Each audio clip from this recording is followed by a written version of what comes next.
Hola chicas y chicos, ¿cómo están el día de hoy? Bienvenidos una vez más a mi canal. Mi nombre es Angie y el día de hoy estaremos reaccionando al episodio 9 de I Feel Your Linger in the Air. Siento que hace mucho tiempo que no reaccionamos a esta serie, aunque en realidad solo fue una semanita, pero sí se siente el vacío, ¿saben? Ahorita voy a grabar el episodio 9 y lo voy a subir a Patreon. Lo malo es que no sé si esta semana va a salir en YouTube o no, o sea el episodio 8 que correspondería, entonces quizás se vaya a desfasar 2 episodios, pero pues haré todo lo posible para ponerme al día, ¿vale? El episodio pasado tuvimos escenas muy bonitas entre nuestros protagonistas, pero también se venían un poquito las desgracias, así que pues nada, vamos a ver qué va a estar pasando el día de hoy. Esta va a ser una reacción express. No sé si me alcance el tiempo para dar unas conclusiones finales porque hoy es el cumpleaños de una prima. Lo malo es que este mes está cargado de cumpleaños de mi familia, de verdad. Y bueno, el punto es que tengo que salir, entonces vamos a ver qué tanto abreviamos la última parte, ¿ok? Antes de comenzar, no olviden apoyar el canal con un like, una suscripción o un super gracias. De verdad que con cualquiera de esos me ayudan muchísimo. Ahora sí, sin nada más que decir, comencemos con el video.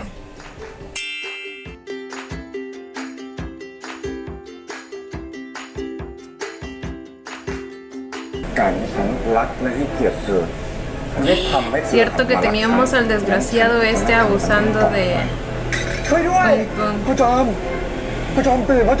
y Jom desmayándose, pero al parecer era simplemente una enfermedad. Como les dije, yo pensé que tenía que ver con el viaje en el tiempo.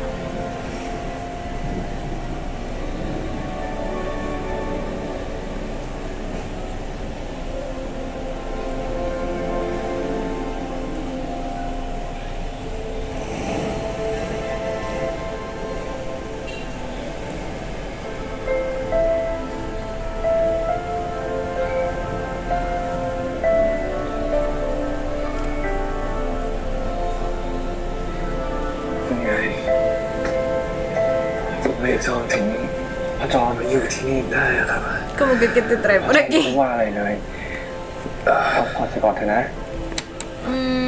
Ay, no le pongas pausa.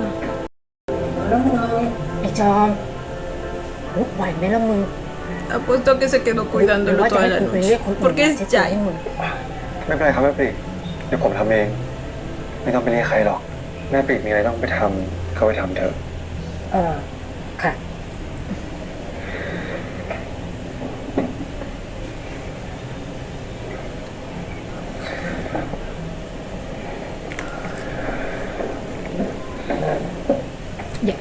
Ya, no, ya, porque luego tú te acostumbras a estar aquí rascándote en mi laptop. พ่อจอมลูกไหวไหมลุกขึ้นมากินยาเสียหน่อยเถอะ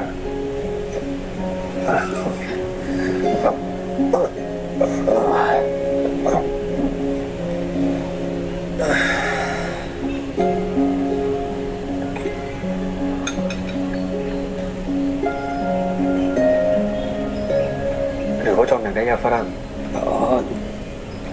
Ay, espérate. ¿Se refiere a un té europeo o algo así? No creo que a un europeo. Y el James tipo,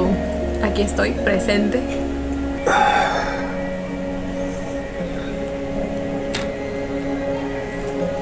Basta, me estás destrozando la laptop.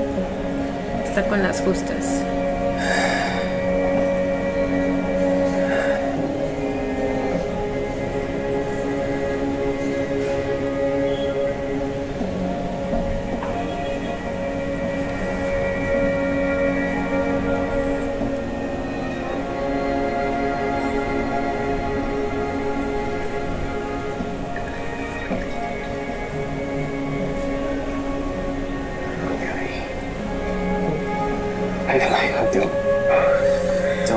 No seas terco, deja que el muchacho te cuide.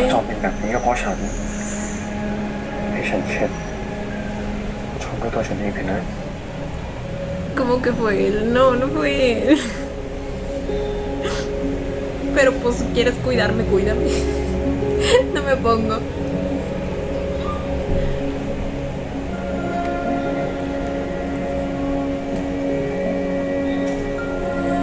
Mira cuánta pelusa botas.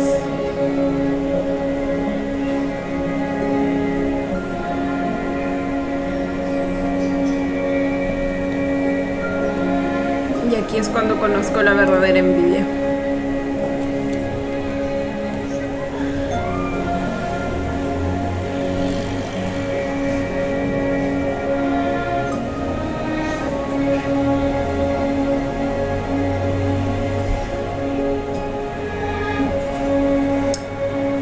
Es para limpiarlo, supongo, ¿verdad? Obviamente.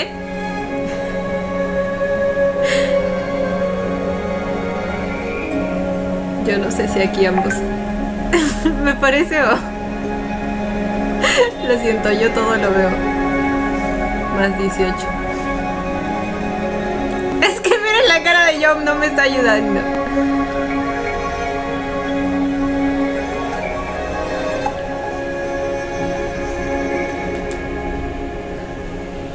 พ่อจอมกังวลที่ฉันเช็ดตัวให้นะ Se cansó solo de verte. จอมแค่รู้สึกแปลกๆนะครับ ไม่จะแปลกเลย Uy, sus escenas se sienten ก็ tan พ่อจอมเป็น íntimas. คนรักของฉัน หากพ่อจอมเป็นเด็กดีวางง่าย หายไข้ได้ไว ฉันจะพาพ่อจอมไปดูหนัง Un cine. ¿Cómo habrán sido los cines de esas épocas? จอมไม่ใช่เด็กๆแล้วนะครับ ที่จะมาล่อด้วยของแบบเนี้ยถ้าอย่างนั้น ¿Eso era el Netflix de las épocas? คนอย่างพ่อจอมเนี่ยฉันควรจะโน้มน้าวด้วยอะไรดีครับ Yo creo que no necesitas convencer mucho, ¿eh? La verdad. Él siempre ha estado más predispuesto que tú incluso. อุ๊ย มีอะไรเหรอแม่ปลีกฉันบอกแล้วไงว่า ฉันดูแลพ่อจอมเองได้ Afortunadamente, Prick no diría nada. Yo lo sé. แต่เมื่อครู่ปลีกลงไปเจอไอ้จันมา ไอ้จันมันบอกว่า คุณหลวงเรียกให้คุณใหญ่ไปพบให้เร็วที่สุดนะคะ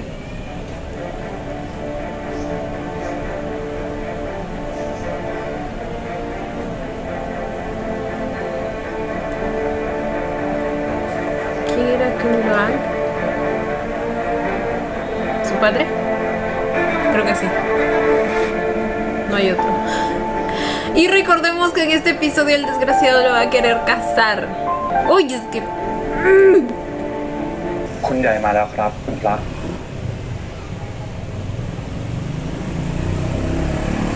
นั่งก่อนสิ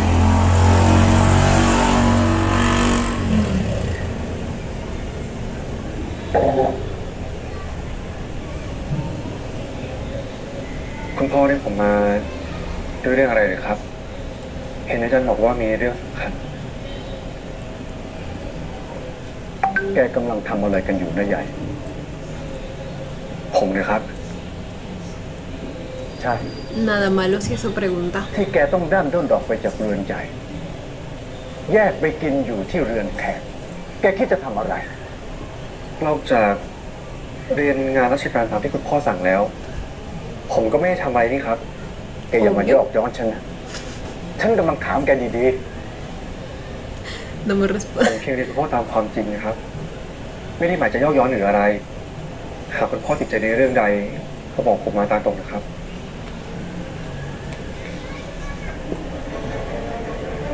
ๆ ได้ ถ้าแกจะให้ฉันพูดตรงๆ ฉันก็จะพูด Ay, Dios mío. แกกับไอ้จอมทนายหน้าแกเป็นอะไรกัน Sí hizo la ฉันจะให้ pregunta. คนของฉันเฝ้าดูพวกแกมาสักระยะนะครับ Pinche viejo แกอยาก metiche. ให้ฉันถามตรงๆ ไม่ใช่เหรอ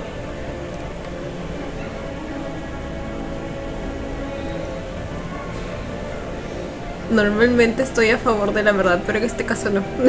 No, miéntele todo lo que sea necesario. No me importa. อย่างนั้น ผมจะเรียนคุณพ่อตามความจริงครับ ผมกับจอม Ay, no, No, no, Vijay. ปัดสีพูดออกมาได้ไม่อายปาก ผมไม่มีอะไรจะต้องอายนี่ครับ ทำไมจะไม่น่าอาย ความจริงของแกเนี่ย มันอับอายขายที่หน้าเขา ถ้าคนอื่นเขารู้จะว่าอย่างไร ลูกชาย A mí que chu me importa que otras personas sepan y lo que ลู piensen. กชายคุณพระคนใหม่กลายเป็นพวกรักกระเพศแกคิด Sodomita. ว่าฉันกับแม่ของแกเนี่ยจะเอาหน้าไปไว้ที่ไหนฮะ คุณพ่อกับคุณแม่ไม่ต้องเป็นห่วงเลยครับทั้งนี้ผมเข้าใจดี ผมกับจอนก็ไม่ได้ทำอะไรประเจิดประเจ้อเช่นนั้น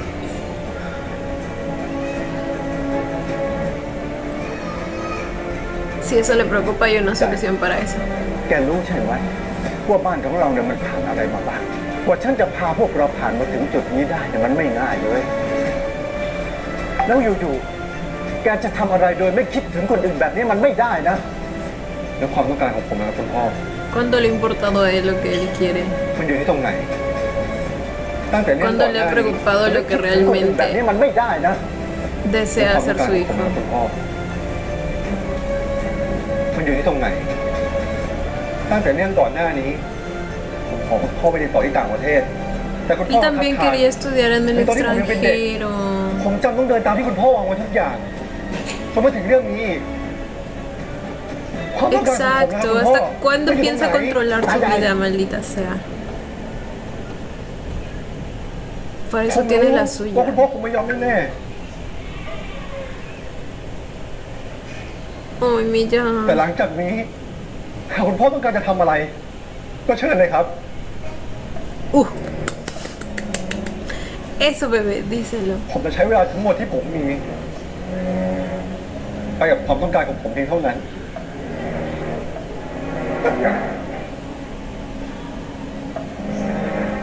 ตายาย Ok, al menos ya lo sabe. เฮ้ย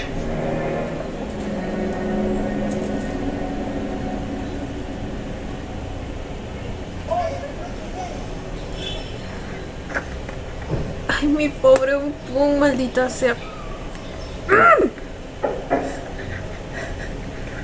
Miren lo asustada que está.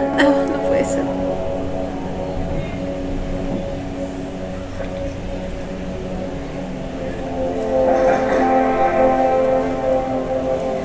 ฉันถามว่าใคร Prepara un palo o algo. Exacto.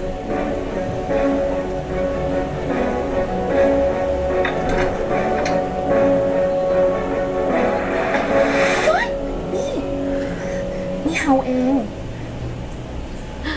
เฮามีเรื่องอยากจะพูดกับตัว ขอเฮาเข้าไปได้ก็เจ้า Uf. Mujeres al poder.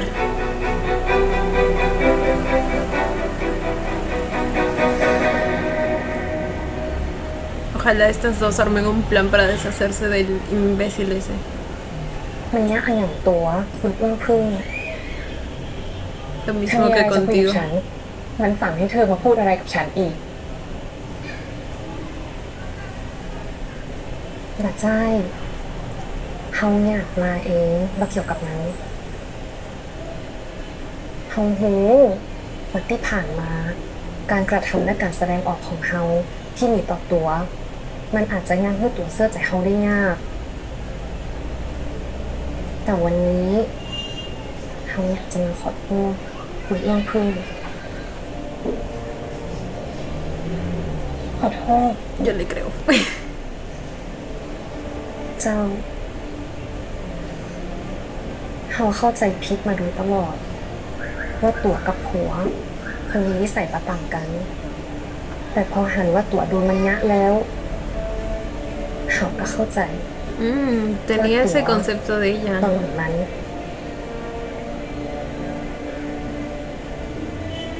ของแก้ว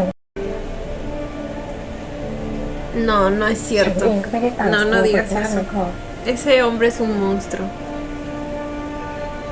เรื่อง Una completa bestia. หมายความว่าจะได้เจ้า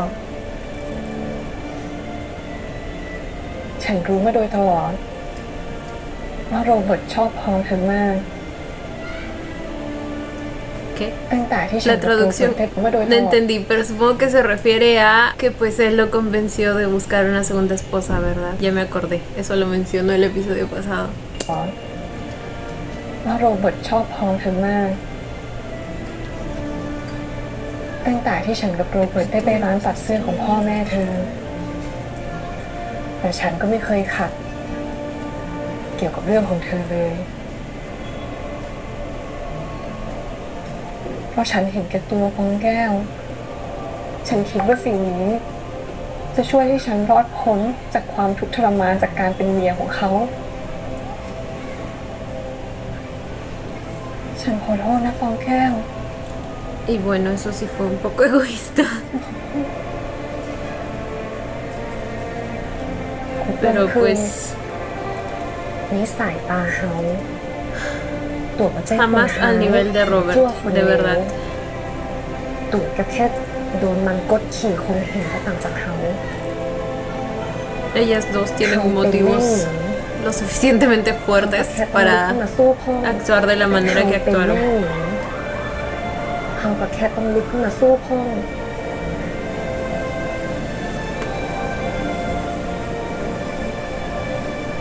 แต่เขามาที่นี่วันนี้ เพราะเขามีเรื่องอยากจะถามตัวเรื่องอะไรหรอเขาหูมาว่า มันสั่งเมื่อคนไปเผาเฮือนเขาจนอีพ่อเขาต้องตาย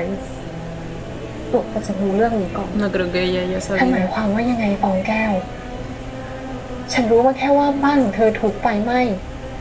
จนเธอต้องเอาตัวเองเข้ามาอยู่ที่นี่เพื่อช่วยเหลือครอบครัว หมายความว่ายังไงฟองแก้วแบบนี้เขาก็คิดเอาไว้อยู่แล้ว ว่าตัวมันน่าจะรู้เรื่อง แต่สิ่งที่เขาห่วงตอนนี้ คือเขาต้องหาหลักฐานให้เจอ เขาจะได้ช่วยพวกตัวได้ Sí, แล้วอย่างนั้นเธอจะทำยังไง ให้ฉันช่วยอะไรไหม los archivos. นักหรอกแต่จะมีพี่รุธจะเขาก็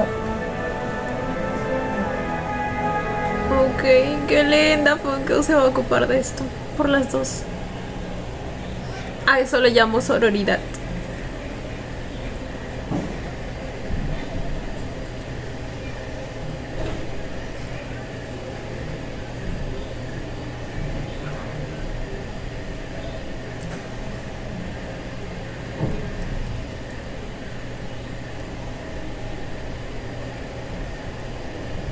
Está preocupado. Mi hombre. ชอบ Esperen que cierro el WhatsApp, ok. Está que suena mucho.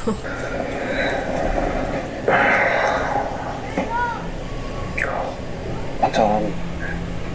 นอนต่อยหน่อยเถอะนะคุณยายเป็นอะไรครับตาดูไม่ค่อยสบายใจกับเรื่องอะไรสักอย่าง Tiene miedo de lo que vaya a hacer el padre. Ahora que sabe todo. เปล่าหรอกพอดีวันนี้คุณพ่อท่านให้ฉันช่วยดูสำนวนคดีให้นะ No le va a contar. No quiere preocuparlo, ¿verdad? Y ponerlo en una posición พ่อ incómoda. สิครับเห็นหน้าดูเครียด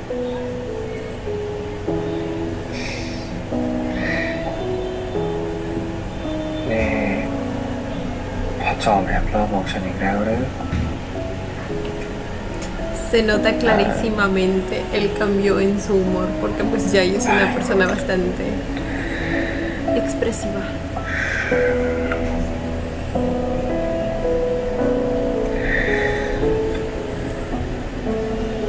พ่อจอม Dime, mi rey. พ่อจอมอยู่บ้านนี้กับฉันแล้วพ่อจอมมีความสุขไหม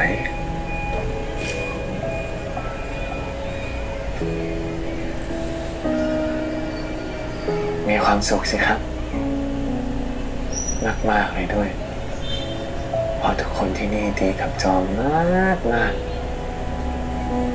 โดยเฉพาะคุณใหญ่ Obviamente, el único y el principal. Y si huyen juntos, por favor, huyan y cásense. แล้วสุขใจพอที่ได้ประจอมอยู่กับฉันที่นี่ตลอดไปหรือเปล่า ¿Por qué me duele ese para siempre? ¿Por qué? ต้องถามคุณใหญ่มากกว่าหรือเปล่าครับ ว่าอยากให้จอมอยู่ที่นี่ตลอดไปหรือเปล่า Y sí, ฉันรักพ่อจอม no es que ahí ฉัน precisamente ก็ย่อ sea มอยาก un ให้คน lugar ที่ฉันรัก eh, ideal para vivir el resto de su ฉันก็ vida. ย่อมอยากให้คนที่ฉันรักอยู่กับฉัน Tomando en cuenta que está muy cerca de sus padres y tomando en จอม cuenta ถามอะไรหน่อยได้ไหม el ครับ pensamiento de sus padres. คุณใหญ่เล็กกับจอมขึ้นมา Siempre todos tienen esa pregunta, ¿verdad? Yo también lo preguntaría. Curiosidad.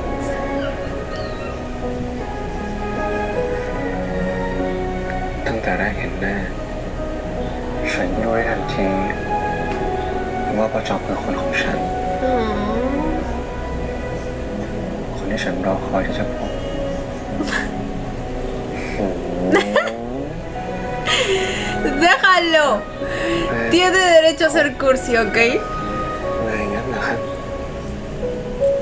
Yo sé que a veces me empalaga cuando son demasiado cursis, pero es que Jai tiene la dosis perfecta para todo. อะไรงั้นนะครับ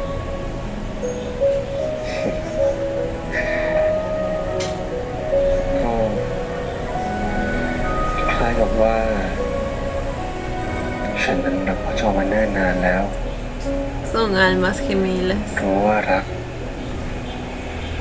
ตั้งแต่ก่อนที่ฉันจะเห็นหน้าพ่อจอมในวันนั้นเสียเอง Ya va varias veces que menciona eso, que es como si lo conociera de otra vida.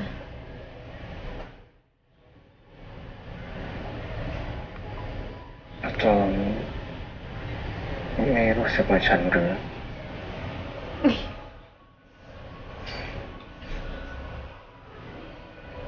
Su carita de preocupación al pensar que no iba a decir lo mismo. รู้สึกแบบเดียวกันเลยนั่นแหละครับ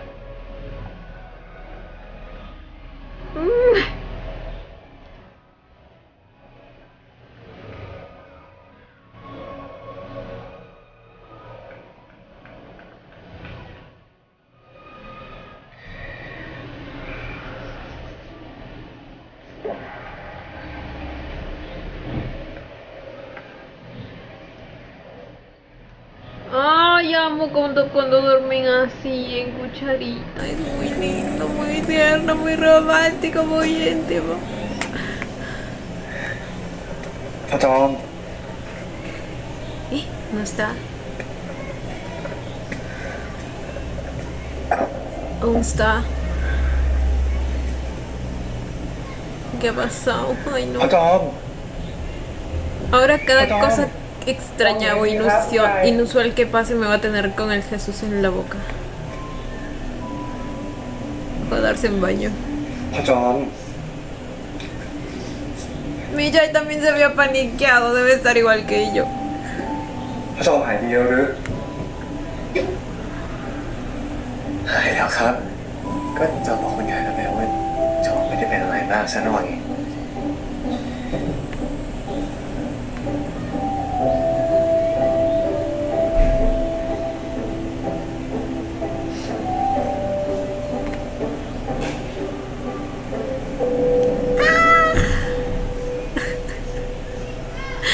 La mejor medicina.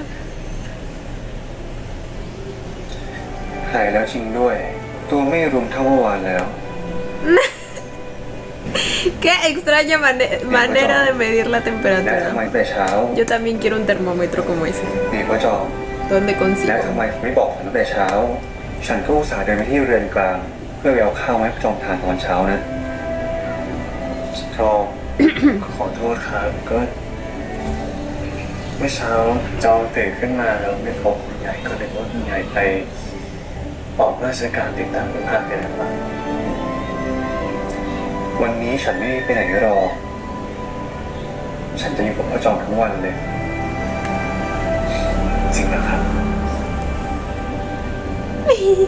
งั้นยายอาบน้ำด้วยกันไหมครับ Yo digo que sí. Sí. ได้สิ Que entre, que entre.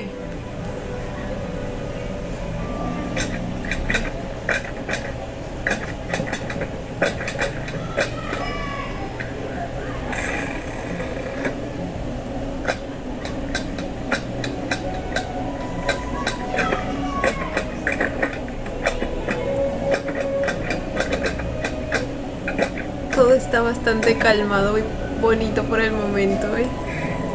คุณยายไม่ต้องสอนจอมนะครับ จอมทำจนชำนาญแล้ว No te está enseñando, es una ฉันไม่ได้ excusa อยาก para จะ tocar จอม tus หรอกนะ manos. ฉันเพียงแค่ Ah, sabía que iba a decir อยาก algo จะสั así. มผัสมือ Pinche คน ya. ที่ฉันรักก็เท่านั้น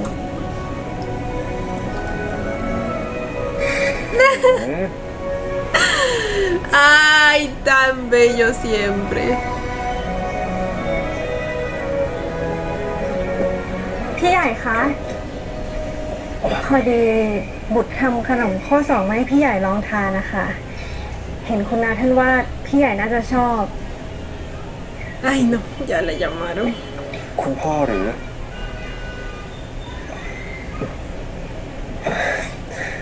ขอบคุณมากนะบุตร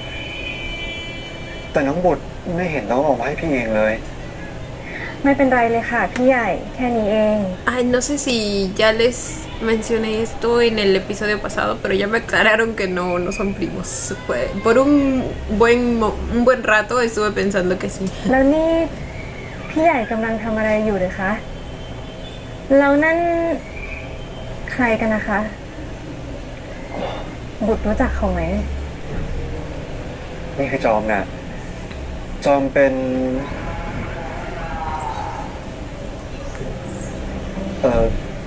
จอมเป็นทนายหน้าของพี่นะ อ๋อ ในจอม ฉันชื่อบุษบงนะ ถ้าอย่างไรก็ทานขั้วสองของฉันได้นะ ฉันไม่ห่วงหรอก ขอบคุณนะครับ น้องบทมีธุระอะไรอยู่หรือเปล่าครับ พอดีว่าพี่ติดงานอยู่นะ ไม่มีอะไรแล้วล่ะค่ะ ถ้าอย่างนั้นบุตรไม่รบกวนพี่ใหญ่แล้วดีกว่า ไว้พบกันใหม่นะคะ พี่ใหญ่ ครับ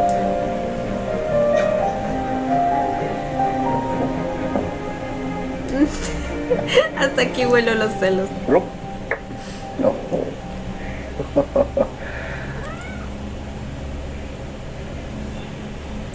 นี่ฉันถามแกตรงๆนะ แกจะไม่ร่วมหุ้นกันจริงๆใช่ไหม Está ฉั buscando น que ว่า se มันจะ asocie ช่วย con แก él. ขยายทั้งในด้านธุรกิจและด้านอำนาจเชียวนะ ผมอยากให้มันผ่านงานมั่น Más นี้ไปก่อน poder. นะครับพี่เดช Poder, poder, poder. Siempre poder. ผมอยากให้มันผ่านงานมั่นนี้ไปก่อนนะครับพี่เดชแต่ผมก็ยังกังวลเรื่องนี้อยู่นะครับ เอาไว้เบาใจแล้ว เราค่อยว่ากันดีกว่าครับอ่ะเอาเถอะเอาเถอะ No confío en el ฉัน tío ก็ไม่ได้อยาก de จะเร่งรัดเอาคำตอบอะไรตอนนี้หรอก Siento que va a traicionar แล้วเรื่องพ่อใหญ่อะเบาใจ al ได้ padre de Jai. เพราะว่า Me acuerdo más del nombre del tío Dech que el แล้วเรื่อ del งพ่อให padre ญ่ de อะเบา Jai. ใจได้เลย เพราะว่าเวลามันก็ง่วนเข้ามาแล้ว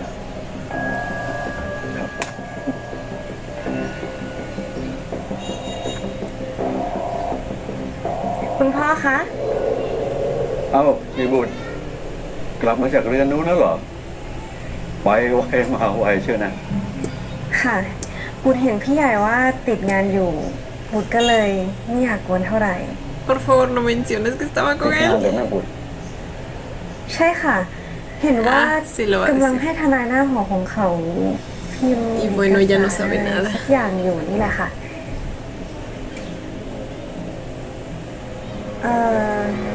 แต่ว่าดูพี่ใหญ่แกจะยังไม่รู้เรื่องมั่นหมายที่จะเกิดขึ้นเท่าไหร่เลยนี่คะ ใหญ่บุตร Sí, no me digas. Será porque realmente no lo แม่ sabe. บุตรไม่ต้องกังวลเลยนะ อีกไม่นานเนี่ย เจ้าใหญ่มันจะได้รับรู้เรื่องนี้แน่ๆ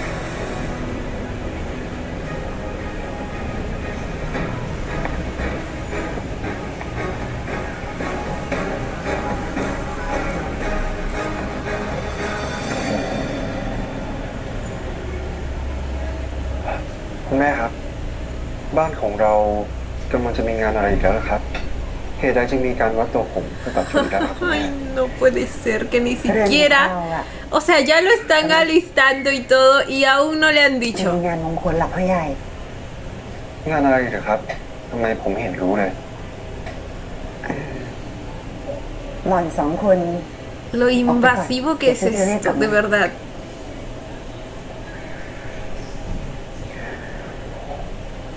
มันเป็นงานที่เกี่ยวข้องโดยตรงกับพ่อใหญ่นะลูก เกี่ยวกับผมนะครับ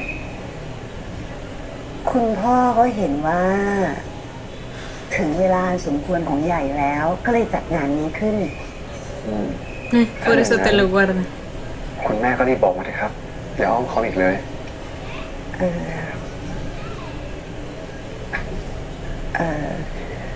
¿Se dan cuenta cómo todos inconscientemente saben que esto está mal? Porque, o sea, vean la cara de la madre. ¿Por qué se sentirían tan culpables si es que estuvieran seguros de que está bien todo lo que están haciendo y que es lo mejor para sus ก็ hijos? คืองานมั่นหมายของใหญ่เองกับหนูบุษบงนะลูก งานมั่นของผมนะครับ Ah, la rabia que me da. ใช่ลูก Yo no podría con alguien así queriendo เขา controlar เตรี mi ยมทุกอย่าง vida. ไว้เรียบร้อยแล้วนะลูก แล้วทำไม ถึงไม่มีใครบอกผมเรื่องนี้เลยล่ะครับ Mi amor. Este puto ya debe estar tan harto de que nadie lo escucha y nadie tome en cuenta su opinión. ¿Escucharon cómo se le quebró ให la ญ่ voz? ลูกก็อย่างที่ Ay, no, ni me toque, ah. ว่าคุณพ่อเขาเห็นว่าสมควรแก่เวลาคิดว่า Pues ใหญ่ que จะ se ต้อง compre ออก unos lentes porque vio mal.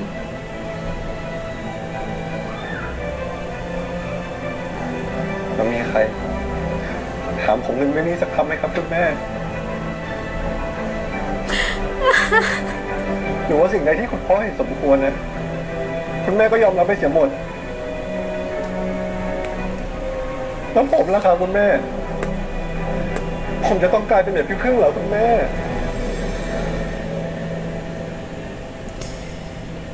พ่อใหญ่ Ya hay que, ya hay nada. Usted sabe perfectamente lo que está haciendo.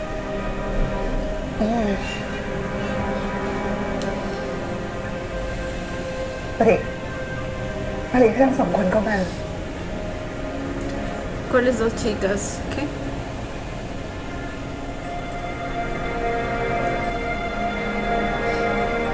Las que lo van a terminar de arreglar, supongo.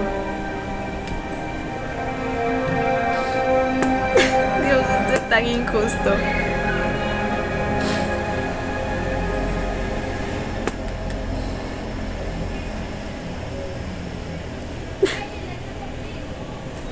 ¿Y cómo le explica eso a John, güey? Huyan, por favor, huyan. Me vale madres todo.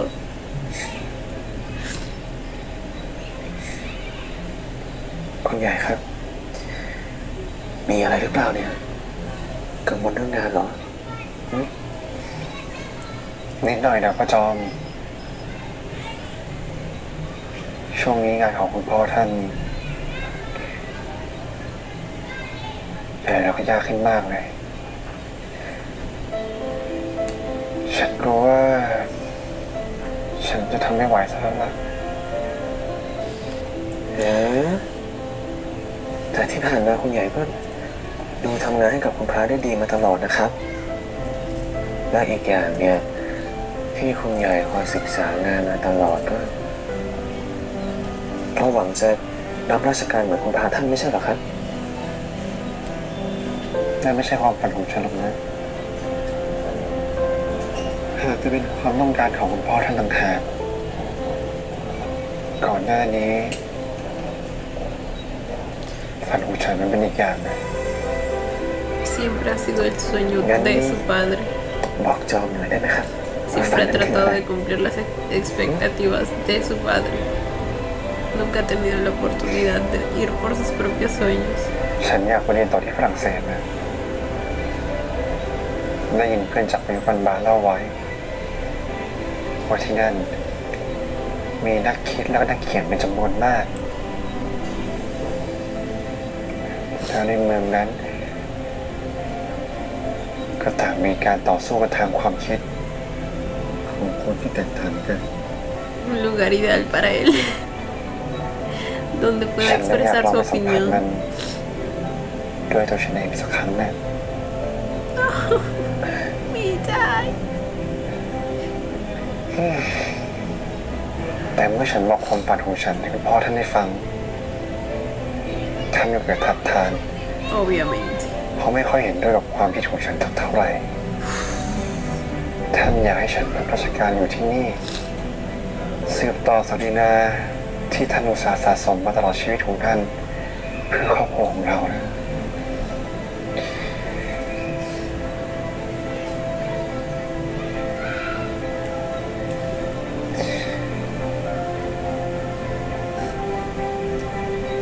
แต่ฝันของฉันตอนนี้ มันก็ได้เปลี่ยนไปอีกครั้งเมื่อได้พบพ่อจอม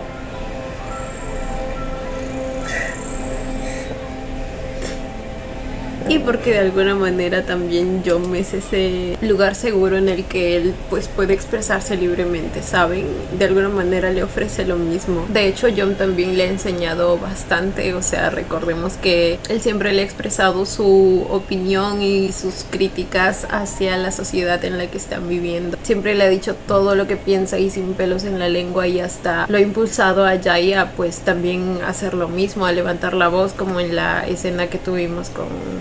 la tía, ¿cuál era su nombre? La tía Prick. Y, o sea, puedes sentir claramente esa conexión, puedes sentir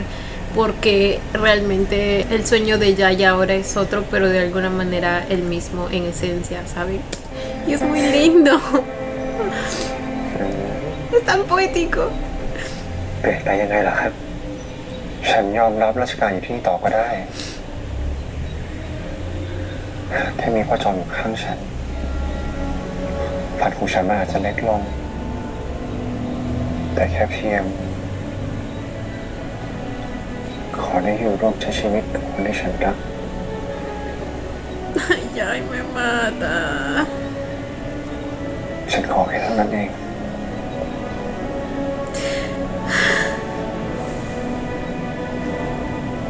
Lo quiero mucho, quiero cuidarlo de todo lo malo. เสียงใครครับเนี่ยน่ารักจัง ฉันพ่อจอมยังไงล่ะ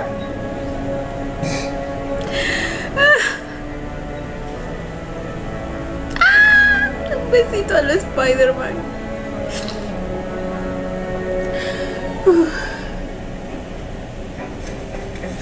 Mi Jai merece ser feliz, maldita sea.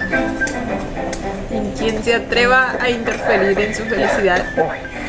คุณเล็ก ahí me les voy yo. คุณเล็ก คือตามกฎปกติเนี่ยคือ เราแค่แข่งกันแล้วก็ให้ใครถึงเส้นชัยก่อนก็จบแล้วไม่ใช่หรอครับทำไมตีวนไปวนมาแบบเนี้ย ก็ฉันอยากให้มันเป็นแบบนี้เรื่อย A ese señorito que le van a importar las reglas. เหนื่อยครับ ๆเหนื่อยขนาดนั้นเชียว Pues sí que no ves. ไหน Pequeño คุณ mocoso. เล็กยังเด็กอยู่ก็พูดได้นี่ เปลี่ยนไปทำอย่างอื่นกันก็ได้ ขอบคุณนะครับ Esperemos a ver qué dice, porque falta que salga con algo peor. พ่อจอมช่วยวาดรูปให้ฉันได้ไหมพ่อจอมไม่ได้วาดให้ฉันมานานแล้วน่ะ ได้สิครับ อย่างนั้นเนี่ยน่าจะสบายกว่าด้วย Momento de otro dibujo. คุณเล็ก อยากให้ผมวาดรูปอะไรให้ครับ ¿Qué venía después? El dibujo de la casa. El dibujo de la casa. วาดรูปพี่เอกก็แล้วกัน เนอะ ฉันอยากให้พี่เอกเป็นของขวัญน่ะ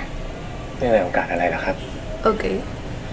ก็วันมั่นของพี่เอกกับพี่บุตร คุณเล็ก ¿Qué dijo? ก็วันมั่นของพี่เอกกับพี่บุตร คุณเล็ก Ay, no. Maldita sea. คุณใหญ่สั่งไปให้พูดเรื่อง Ese es el problema de จำ no ไม่ได้แล้วค่ะ decirle las cosas, pero es que entiendo allá. Y es que como le dices algo así. Pero es que por algún otro lado se iba a enterar. ไม่มีอะไรหรอกนะมึงคุณเล็กแกก็พูดไปตามภาษาเด็กไม่มีอะไรหรอก เรื่องจริงใช่ไหมครับเล็ก Y el pobre niño.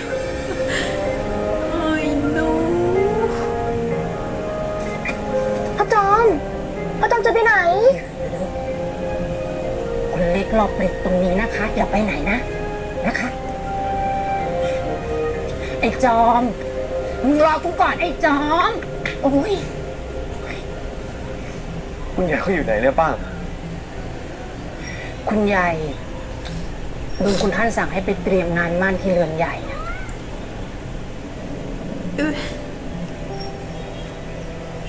¿Cómo que se preparará? ¿Cuándo es? ¿Es ese mismo día? เอ้ย ¿Ya se van a ไม่เป็นแบบนี้ comprometer? อีกแล้วอะ No, güey, es la segunda vez que le rompen el เป็ corazón. นหมายความว่ายังไงไอ้จอมคิดว่าต้องเจอเรื่องแบบนี้อีกแล้ว พ่อผมจะไปอยู่ที่ไหนอะเรื่องของผมมันก็หลงเอยแบบนี้ตลอดเลยอะผมไม่เข้าใจอะผมเหนื่อยแล้วอะป้าปิผมทำไมผิดหรอ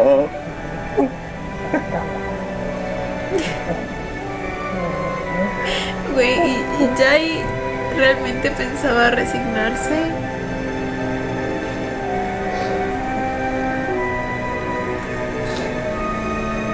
Pobre John, güey.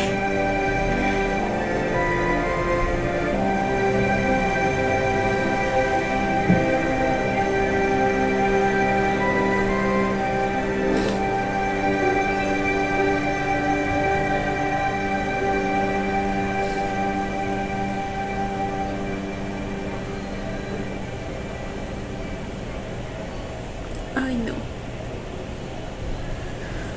¡Ay, no! Qué estresante es este hombre. ไงจอม ¿Qué le importa? คุณพระ ตกใจเรากับเห็นฉันเป็นผีปีศาจไปได้เนี่ย Porque vio algo peor. ขอโทษครับ ผมไม่ได้ตั้งใจ มารอเจ้าใหญ่มันหรือ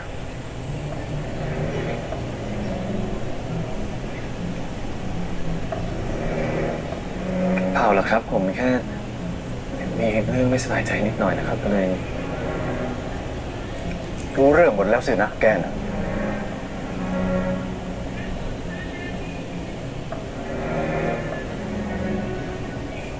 คนฉลาดอย่างแกคงพอจะเดาได้ ว่าฉันจะมาพูดเรื่องอะไร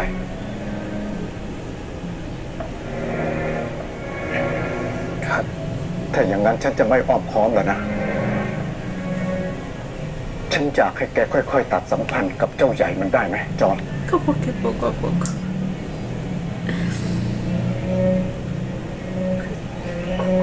ฉันรู้ ว่าแกอาจจะคิดว่าฉันเนี่ยใจไม้ไส้หลักกรรมตามคำบอกเล่าของเจ้าใหญ่ Así es exactamente ฉัน como เพีย lo ง veo. แค่อยากเห็นลูกชายฉันมีชีวิตที่ปกติ มีครอบครัว มีลูกหลานต่อยอดสืบสกุล Eso último es lo que le importa verdaderamente. แกรู้ใช่ไหม Ah, pero su แกนี่เป็นจุด felicidad อ่อนของเจ้าใหญ่ในอ se นา la ค metió ต por el ¿verdad? แกรู้ใช่ไหมพวกแกนี่เป็นจุดอ่อนของเจ้าใหญ่ในอนาคต พวกแกอาจจะเกลียดฉันในวันนี้ แต่เมื่อเวลาผ่านไป Váyase a la vez. Esa es la excusa de toda la vida. และคำที่ฉันขอมากขึ้น ฉันยอมให้แกเกลียดฉัน แต่ฉันจะไม่ยอมเห็นชีวิตของลูกฉันพังไปต่อหน้าต่อตา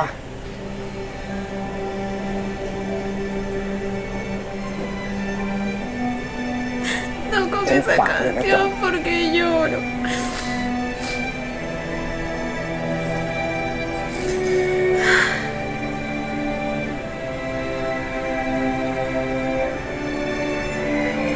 Ah, lo detesto.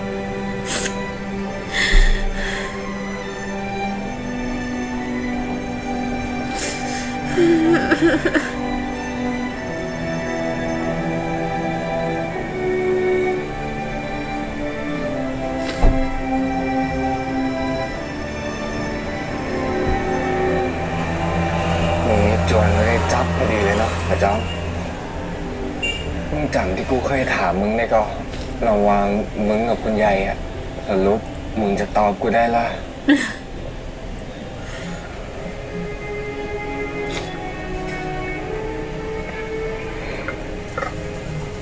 อืม จะรังเกียจผมไหมถ้าเกิดคำตอบมันคือผม กูกับปอจะพอออกอยู่หรอกแล้วมึงหู้ก็ว่าอีเมยกับคนเอื้องเพิ่งก็ไม่ได้ต่างกับมึงกับคุณยายเลย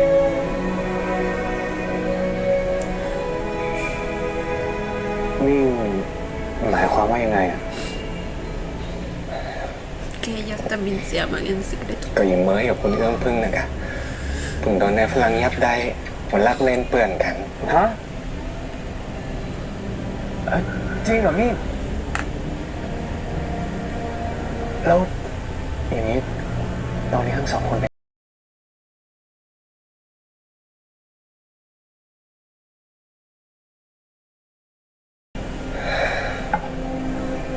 Y May está en prisión. En un calabozo, más bien. แล้วมิ่งล่ะเป็นยังไงบ้างอ่ะ Pues con el corazoncito roto.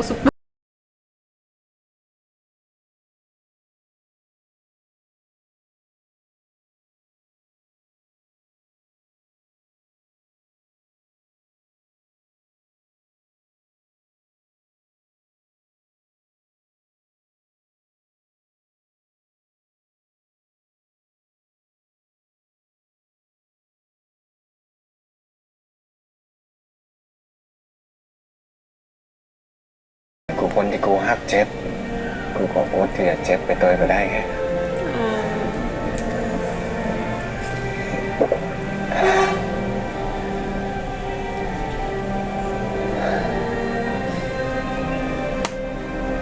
กระจอมบางเตือนนะคุณยายเปิ้ลอาจจะไม่ได้อยากย่าในสิ่งที่เปิ้ลหนุนง่ายอยู่หรอกกินเข้าไปนั่งๆ พอแล้วมั้ง กี่เม็ดนะ เจ้ามิ่ง ปอแก้ว Les va a pedir เพื่อ ayuda. อยากให้ช่วยนะ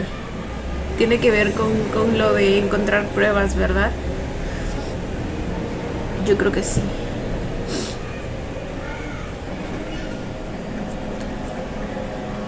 Aprovechemos este coraje que tenemos para hacer justicia.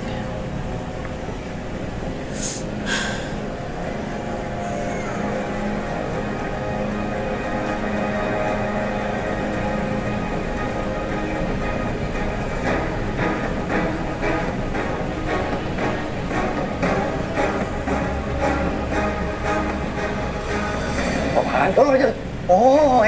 Ming! Espera, No, están en el calabozo. Creo que quieren liberar a... ขวดอะไรอย่างของมึงเนี่ยมิงขวดวิสกี้ไงที่นายฝรั่งเปิ่นชอบดื่มอ่ะมึงจำมาได้กะ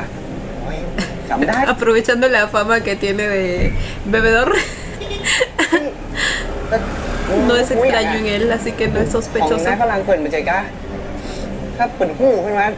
เดี๋ยวเขาโดนเงียบเคี่ยนหลังร้ายมึง โอ้ยบะพานขวดนี่บะแม่นของนายฝรั่งหรอกขวดนี่ไม่ได้มาจากเปื่อนมึงลองจิ้มพอ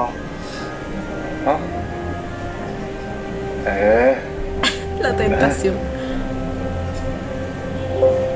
Ay, no, no, เฮ้ย no, no te เมาอ่ะ pases. กูต้องอยู่เฝ้าอยู่เลยอยู่ถึงเจ้าอ่ะ ถ้ากูเมาแน่เลย No, no cayó. เมาอ่ะมึงกินเลย โอ้บะพานไอ้อย่างของมึงเนี่ยของดีที่มันมาได้มาถึงปลาคนอย่างกูกับมึงมันหรอกไม่เห็นย่างนะกูกับบะเกยหัน Vamos, ใคร Ming, จะ tú ลงมา puedes. พอยเมื่อยสักเตือไอ้เมื่อยมันจะออกมาได้จะได้ถ้ากูกับบะอู้มึงกั Oh บ my บะอู้ god, su habilidad de มันจะพูดได้ convencimiento. จะได้แต่ก็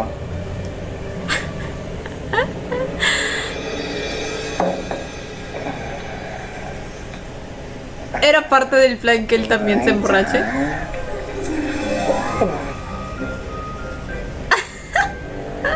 Supongo, ¿verdad? Para que no sea sospechoso.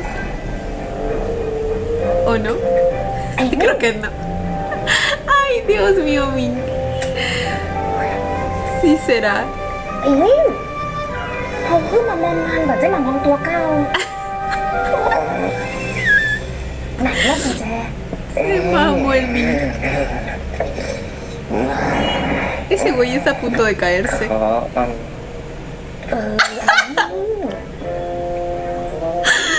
Ay, mi. แจกุญแจกุญแจขออัน Y le dice ligero. Se atreve a decirle ligero. อัน Ay, no puedo.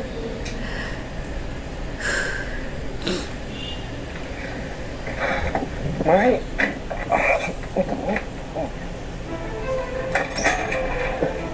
ไม่ไม่ไม่ Miren dónde tiene que dormir la สภาพ pobre. แย่ขนาดนี้เลยกะ มิ่งฟองแก้วมาอย่างที่นี่ถ้านายพลังหันหรอกตอนนี้มันมีภัยหันหรอกปามิ่งข้าจ่ายปลามือแต่ที่ท่า ตอนนี้คนเฮือมาท่าอยู่แล้ว ไปไหน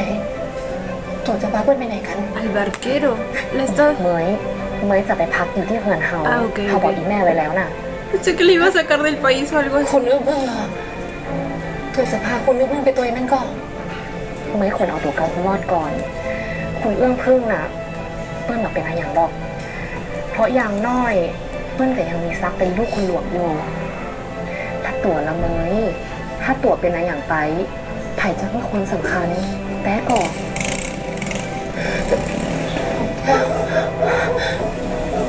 ตัวช่วยคนเอื้อเพิ่งตัวได้ก่อนนั่นขอร้องตัวอย่าถือโทษคนเอื้อเพิ่งเลยนะที่คนเอื้อเพิ่งเนี่ยไปก็เพราะว่าเป็นต้องยากกับตาอันเขาเข้าใจดีแล้วเมยแต่แบบเดี๋ยวนี้เมยต้องออกไปจากที่นี่ก่อนปามิ่งพาเมยไปที่ท่ากำเนิดไป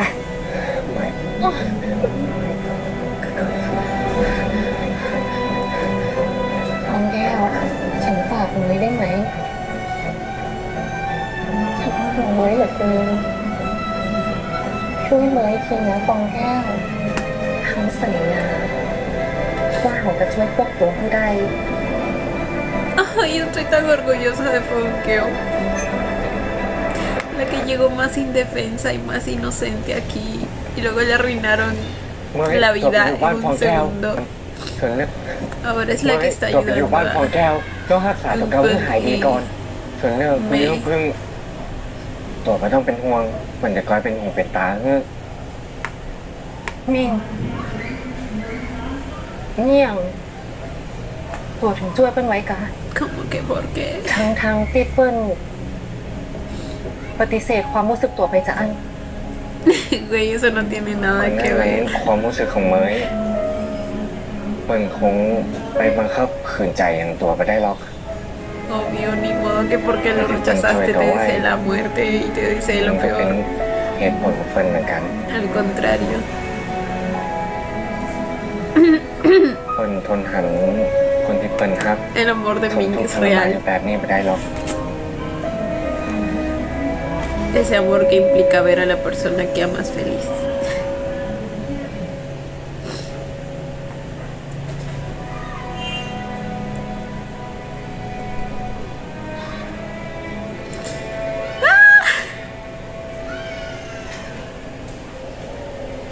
ขอบคุณมากตัวจะเป็นเพื่อนที่ดีที่สุดของเปิ้ลตลอดไป No hay ningún episodio de esta serie en el que no termine chillando, maldita sea.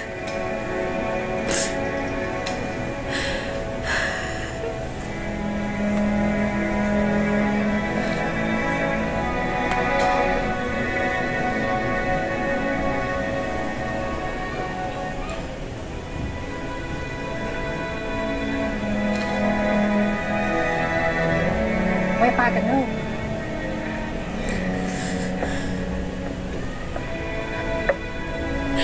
Güey, ahora me empieza a preocupar que cuando, o sea, cuando Robert se entere que Mei ya no está ahí y le pregunte al tipo del calabozo y él le diga que Mink Llegó con una botella de alcohol. Él va a ser el primer sospechoso.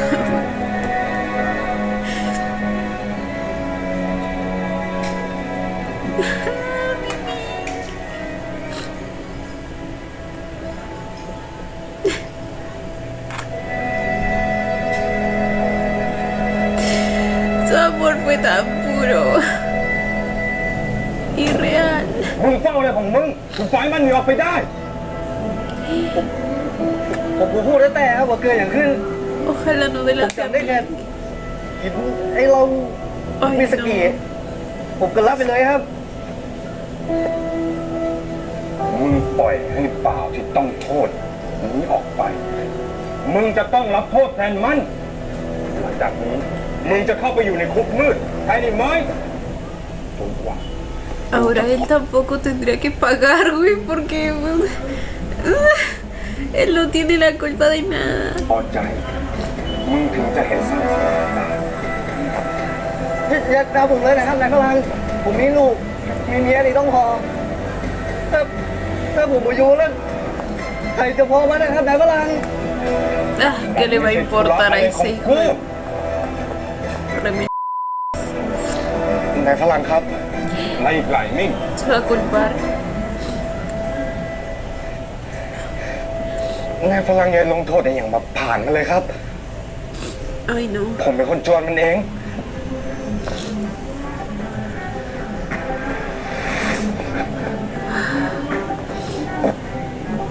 นานวันมึงยิ่งเลี้ยงไม่เชื่องเลยมิ่ง เห็นทีมึงกับแม่มึง Ay, ¿qué le pasó? ¿Qué le pasó? De repente se bugueó. Ahora ผม sí. เป็นคนชวนมันเอง No podía con el sentimiento de culpa, ¿verdad? Pero obviamente no va a delatar มึงยิ่งเลี้ยงไม่เชื่องเลยมิ่ง เห็นที a Fonkeo. มึงกับแม่มึงคงต้องไปหาพิสูจน์กันต่อไปแล้ว คุณพี่จะเป็นยักษ์ขนาดนั้นเลยเจ้าเม่งกับแมนกับเป็นบ่าวของคุณพี่มาเมินหันจากความจงรักภักดีของมันกับแม่ของมันกับเจ้า เอามือของหลอน No creo que en estos momentos le haga caso, la verdad. ¿Ese es มึง James? กับแม่มึงเก็บข้าวเก็บของออกไปจากเรือนกูเชียแล้วอยากกลับมาให้ถึงหน้าของมึงอีก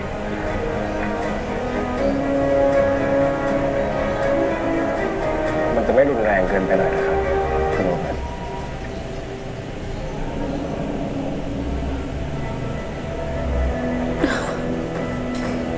La luz de esperanza, mírenlo, mírenlo y miren esa toma. Una de las pocas almitas de luz de esta época.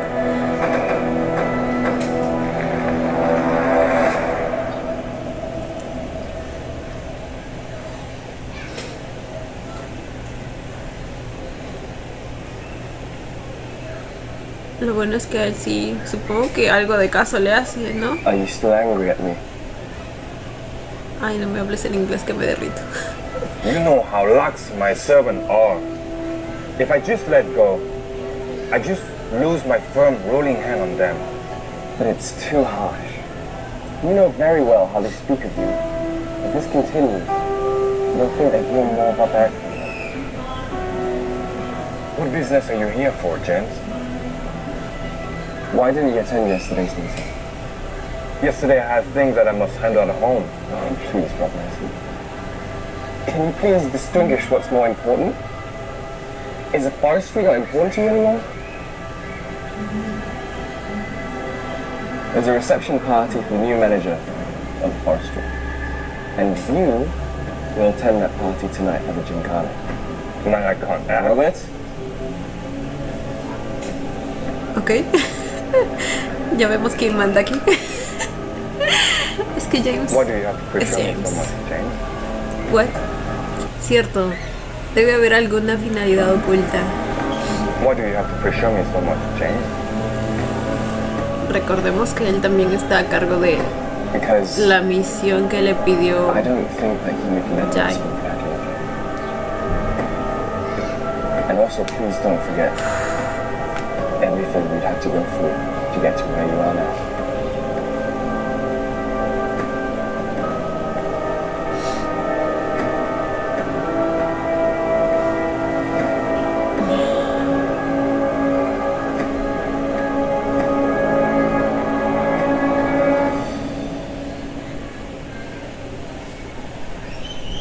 Ay, ay, ay. Así que esa reunión es importante. พ่อจอมอยู่บ้านนี่กับฉันแล้วพ่อจอมมีความสุขไหม มีความสุขสิครับมากมากๆเลย Güey, me duele la ausencia de Jai y el hecho de que no hayan podido hablar hasta el momento. O sea, imagino la incertidumbre que ha de estar sintiendo John. ว่าพ่อจอมเป็นคนของฉัน La incertidumbre y la decepción también de paso. De haber vuelto a fallar en su cabecita. ผมจัดของไว้ให้เรียบร้อยแล้วนะครับ ขอตัวก่อนนะครับ เดี๋ยวสิพ่อจอม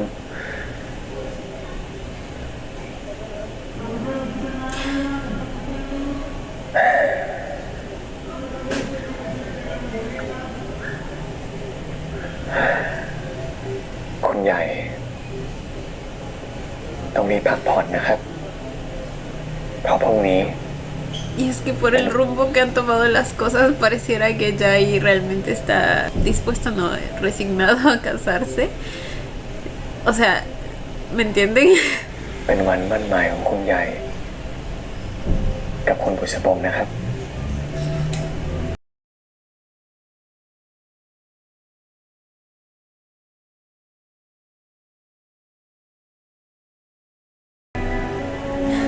Entonces lucha por tu amor.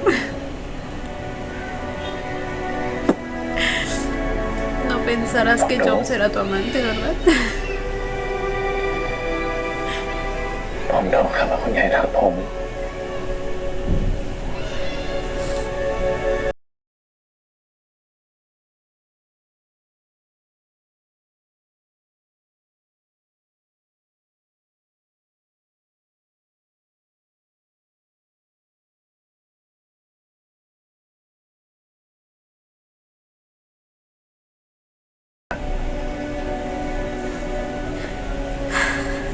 Cierto que el padre lo convenció de que no le convenía.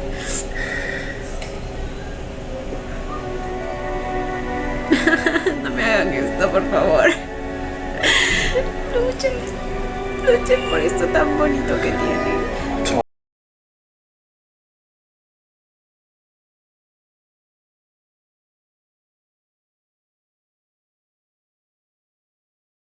พ่อจอมไม่พูดคำนั้นลงมาได้ไหม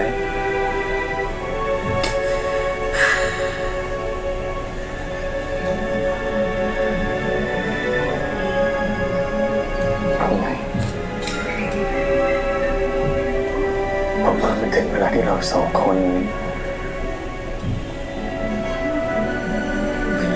ต้องยอมรับความจริงแล้วนะครับ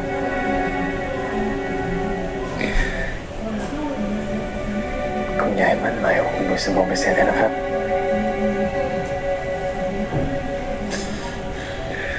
ผม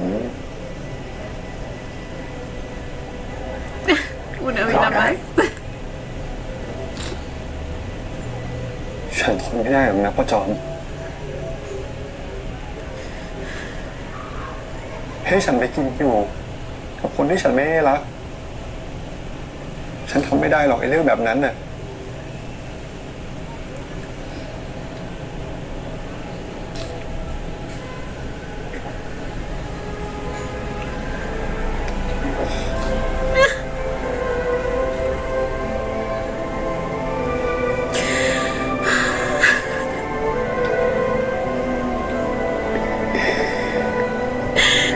¿Por qué ese beso duele tanto?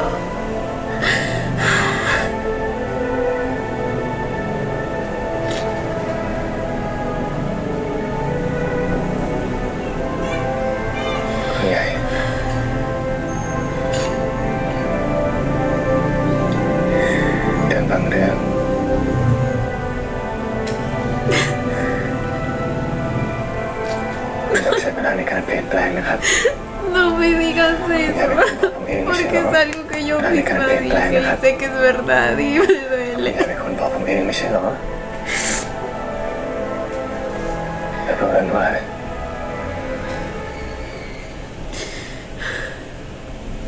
รื่องนั้นมันรวมเรื่องของเราเข้าไปด้วย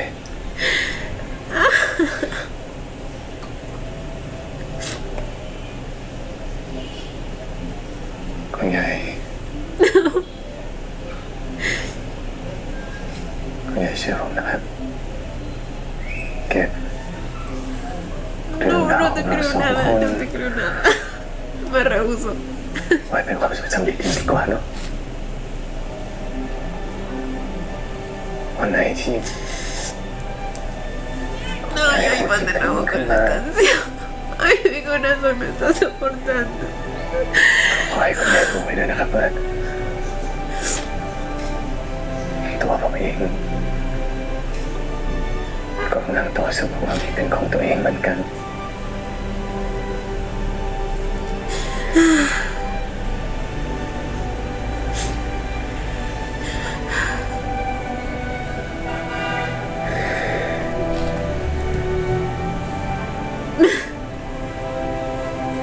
Estoy harta de este mundo, de su gente.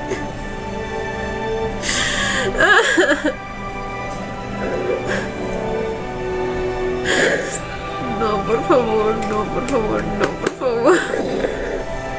Me niego a que este sea el final.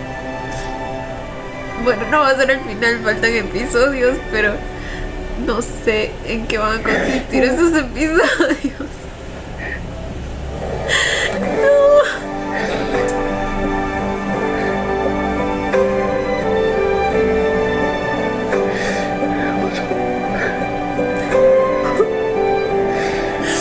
Creo que este es el momento para que vuelva a su tiempo, ¿verdad?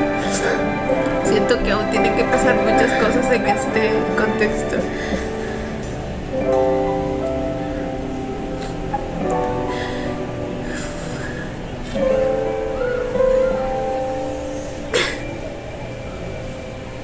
¿Están contentos?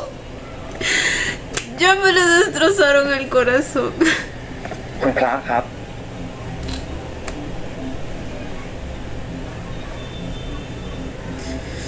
เรื่องเป็นไปตามที่คุณพระได้คาดการเอาไว้เรียบร้อยแล้วครับ ดีแล้วล่ะ ฉันจะได้เบาใจสักที ขอบใจมากนะนายจันทร์ที่ได้ช่วยเหลือฉันมาในเรื่องนี้ตลอดด้วยความยินดีครับคุณพระ Estoy segura de que Jai no se va a casar. คุณพระครับ แต่คุณพระคิดดีแล้วกับเรื่องนี้จริงหรือครับ Fuera del hecho de que quizá este no sea el tiempo para su romance con John, simplemente no lo veo casado con una persona a la que no ama. O sea,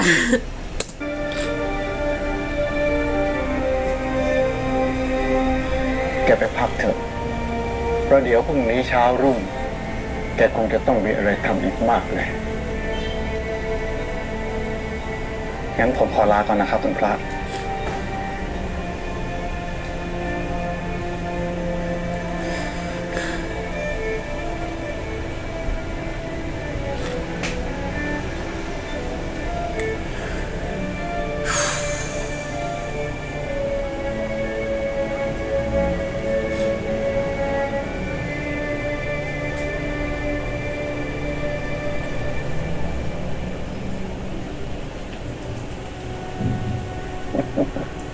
ay no, espero no equivocarme. เลิกงามยามดีวันนี้ ครอบครัวพระราทิพย์ของผม ได้นำขันหมากความรุ่งเรือง ความร่ำรวย ความมั่งมีสีสุขมาให้ พร้อมทั้งสินสอดทองมั่นอย่างสมเกียรติมาสู่ขอหนุนบุษบงไม่ทราบว่าคุณพ่อ และครอบครัวจะยินดียกให้หรือไม่ เมื่อท่านได้นำสินสอดทองมั่นตามที่ตกลงกันไว้ ฉันก็ไม่ขัดข้องอะไร แล้วก็อยากจะฝากฝังครอบครัวคุณประเทศที่ทำได้ดูแลสั่งสอนตามเห็นจะสมควรรักและเมตตาเธอเหมือนที่ฉันรัก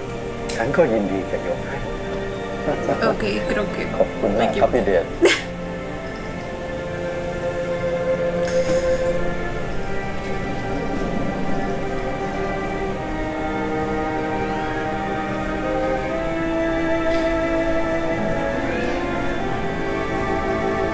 No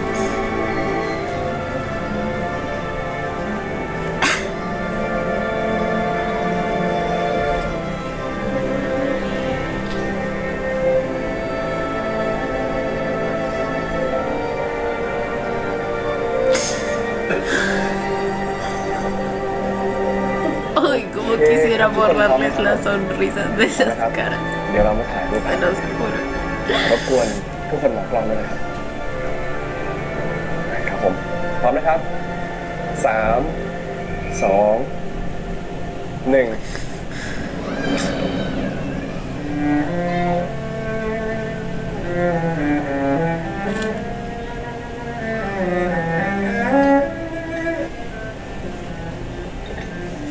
ช่างเหมาะสมกันอย่างว่าจริงๆเลยพี่เดช ใช่ เรากับกิ่งทองใบหยกเลย Como una pareja sacada de diría yo.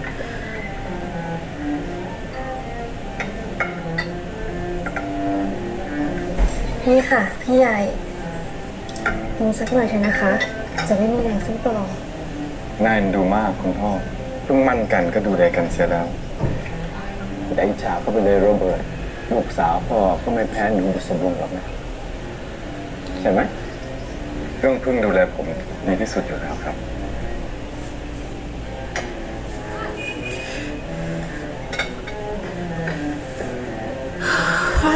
Tengo tanta impotencia en mi corazón, te los juro.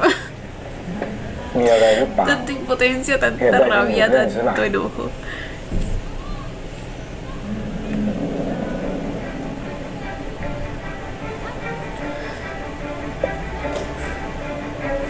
ขอโทษที่ขัดจังหวะทุกคนนะครับ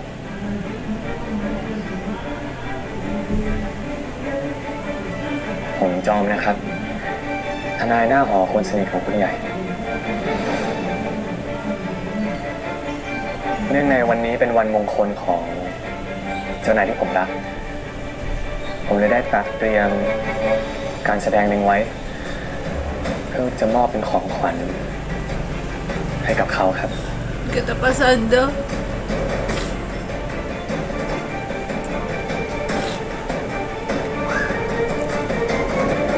Ay, no, no, no, no me va. No se les ocurra dejarme el episodio ahí. นี่พวกมึงตั้งใจทำอะไรกันแน่สิ่งที่ผมท ¡Sus caras, perros! เพียงแค่อยากเผยความจริงกับเรื่องที่มันเกิดขึ้นก็เท่านั้นเองครับ ใหญ่ยังอยากจะไปเรียนต่อเมืองนอกไหมลูก คิดถึงเสียงของมันไหม อะไรครับ ว่าจอมไม่อยู่ก่อน ¿Qué pasó aquí? Ok. คิดถึงเสียงของมันไหม ทำอะไรครับ ว่าจอมไม่อยู่เกาหลังให้ฉันคืนแน่ฉันอยากจะชิมรสมันสักปาก Amante. Entonces realmente va a ser su amante. ของคนที่ฉัน Porque de estar casado, ya está casado, ¿verdad? เราถ้าสมมติว่ามันเป็นเรื่องที่ทำให้จอมต้องกลับ โดยที่เลือกไม่ได้จอม ผมมีสิ่งหนึ่งที่อยากให้คุณใหญ่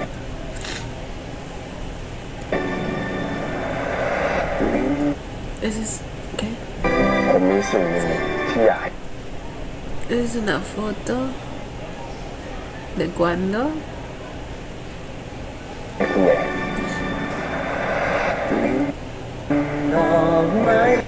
Ok.